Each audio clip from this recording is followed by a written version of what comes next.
हमारे न्यूज 24 खबरों में मैं हूं आपके साथ दिनेश सिंह। हम बात करते हैं आज शोमैन राज कपूर की।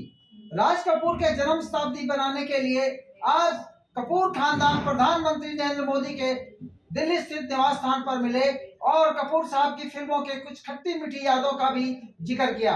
प्रधानमंत्री ने भी एक डायरेक्टर की तरह मजाकिया लहजे में सीन को कट कहकर बोला। आइए दिखाते हैं प्रधानमंत्री मोदी के निवास स्थान पर कपूर फैमिली का दिलचस्प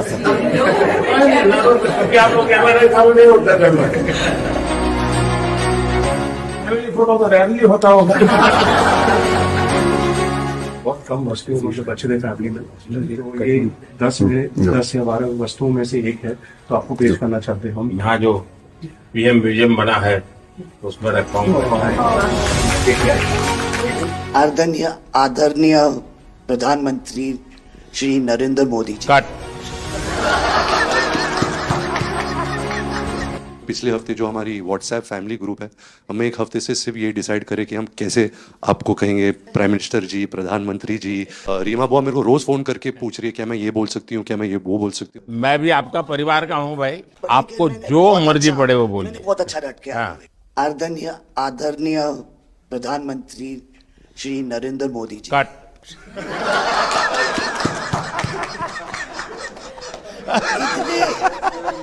इतने कीमती वक्त में आपने सबको आज यहाँ निमंत्रित किया राज कपूर के बर्थडे 100वीं बर्थडे पे अवसर पे।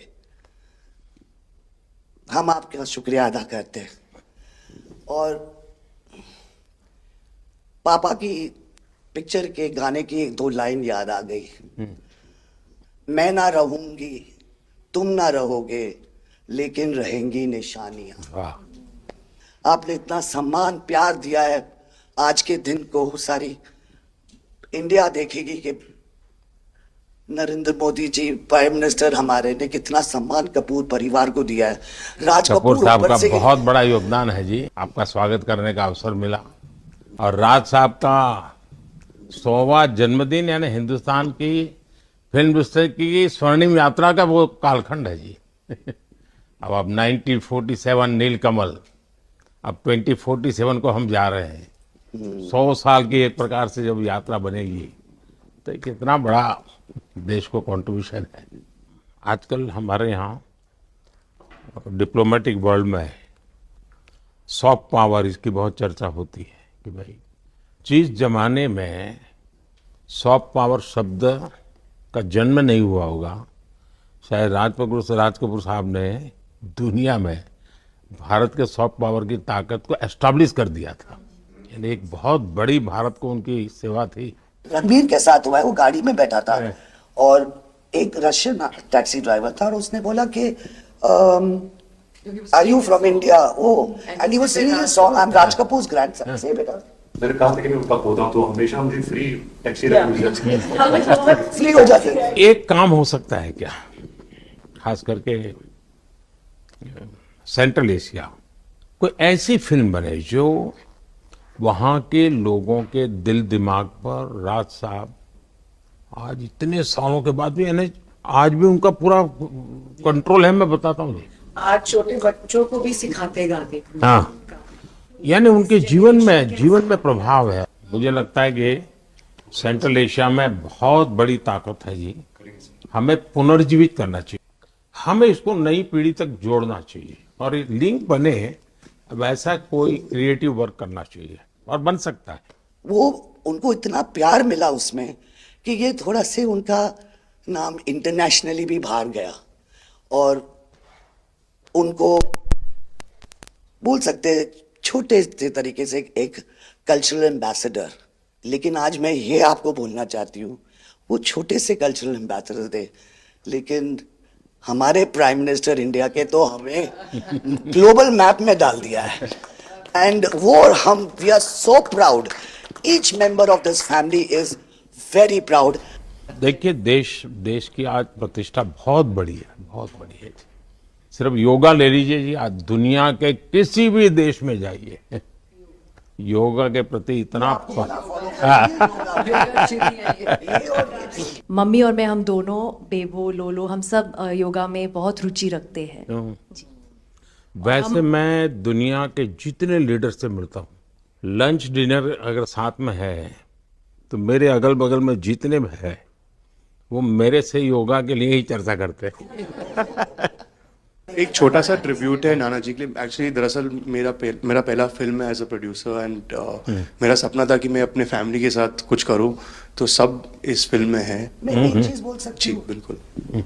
ये वो ग्रैंडसन है, राधा ग्रैंडसन्स मेरे दोनों बच्चे, हैं, ये अपने नाना को मिले नहीं है हैं, और ये पिक्चर बना रहे हैं और उनकी सब उस अरमान ने इतनी खोज की है हर चीज की और उसमें थोड़ा बहुत just for him he is making. जो कुछ सीखे हम फिल्मों के माध्यम से और जो माँ ने सिखाया मुझे उनसे सीखे हम।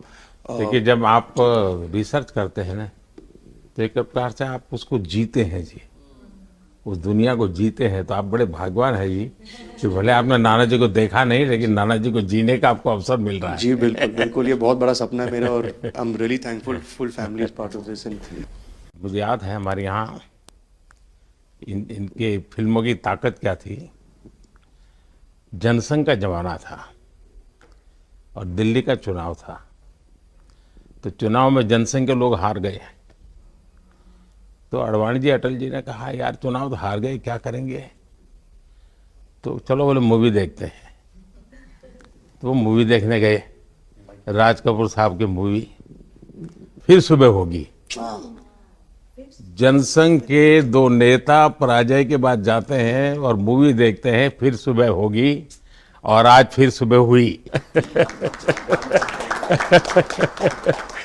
मैं चाइना में था, आपके पिताजी का एक गाना था, उसको वो प्ले कर रहे थे, तो मैंने मेरे साथियों को कहा मैंने इसका मोबाइल फोन पर रिकॉर्डिंग करो, मैंने ऋषि साहब को भेजा था। अच्छा। और वो इतने प्रसन्न हो गए। इनफैक्ट अभी हाल ही में आप आई थिंक अफ्रीका गए थे और वहाँ भी मैंने एक क्लिप देखा था, आप एक जवान के साथ खड़े थे और वो उस टाइम मेरा गाना गा रहे थे।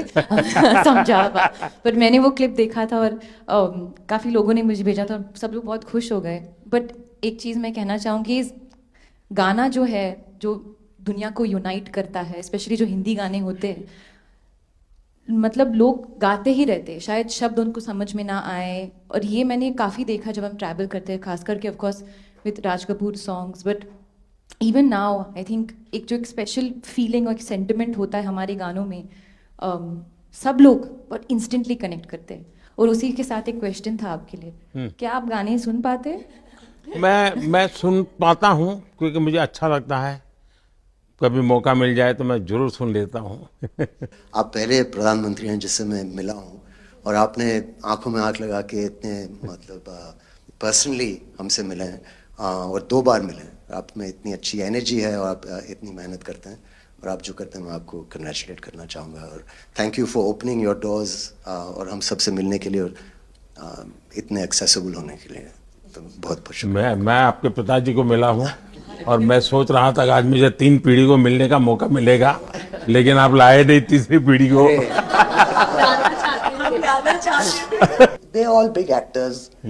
We are not in the creative field. My children are trying level best.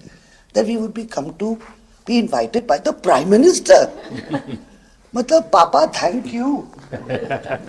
13, 14 और 15 दिसंबर को हम राज कपूर का एक रेट्रोस्पेक्टिव कर रहे हैं। गवर्नमेंट ऑफ इंडिया, NFDC और NFAI ने हमारी बहुत मदद की। हमने उनकी 10 फिल्म लेके उनको रिस्टोर किया है, ऑडियो और विजुअल। तो हम पूरे हिंदुस्तान में कुछ 160 थिएटर्स में 40 सिटीज़, अराउंड 40 सिटीज़ उनकी फिल्में दिखा रहे हैं। तो 13 तारीख को हमारा प्रीमियर है जो हम मुंबई में करें। पूरी फिल्म इंडस्ट्री को हमने बुलाया है।